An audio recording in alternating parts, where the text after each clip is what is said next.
Tara, akyat tayo sa Baguio.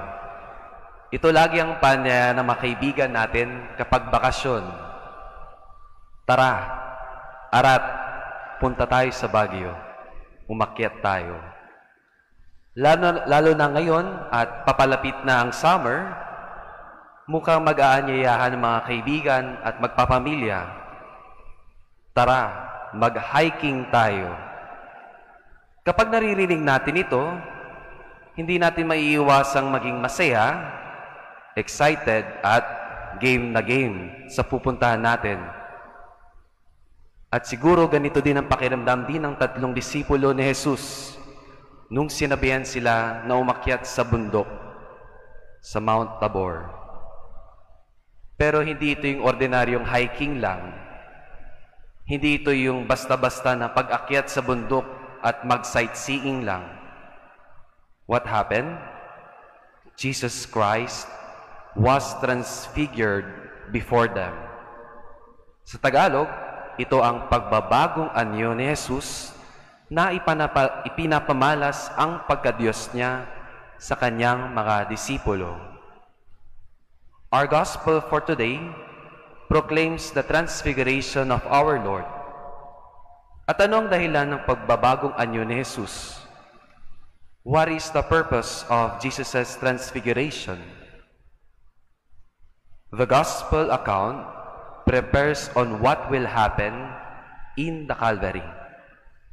Ito ay paghahanda ni Jesus sa kanyang mga disipulo patungo sa kanyang landas sa krus. The Catechism of the Catholic Church teaches that Christ's transfiguration aims at strengthening the apostles' faith in anticipation of His passion, the ascent to the high mountain, or to the Mount Tabor, prepares for the ascent to Mount Calvary. Kung ang transfiguration ay naganap sa Mount Tabor, ang paghihirap at pagpapapako kay Kristo sa krus ay magaganap sa isang bundok din sa Mount Calvary. So what is the good news for today? Ano ang mabuting balita sa atin ngayong araw? In desolation, remember God's consolation. Ulitin ko. In desolation, remember God's consolation. Ito ang imbitasyon sa atin ngayong araw ng Diyos.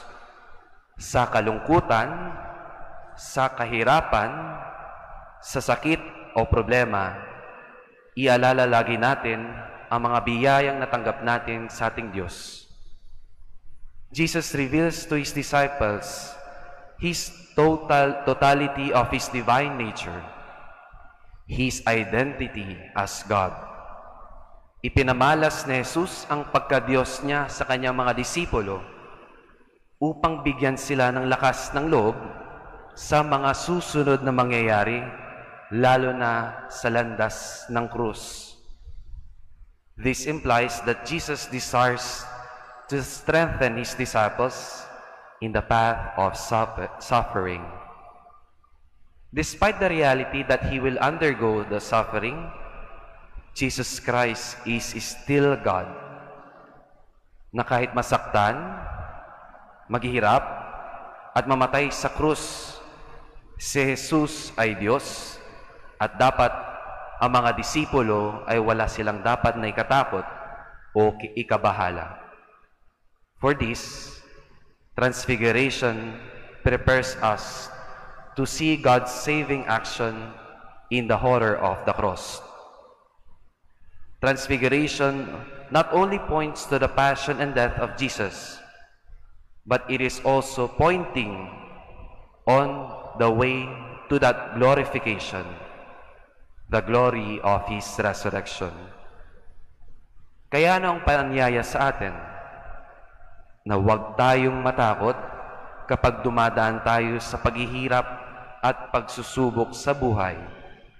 Dahil si Jesus, una niya nang pinagdaanan at hinding-hindi niya tayo papabayaan. God is always with us. God will always continue to strengthen us. We just need to surrender ourselves to God's care. Dearly beloved, in life's desolations, remember that God is also our consolation.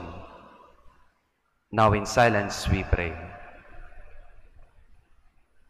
Almighty God, amidst life challenges, be our only consolation and strength, now and forever. Amen.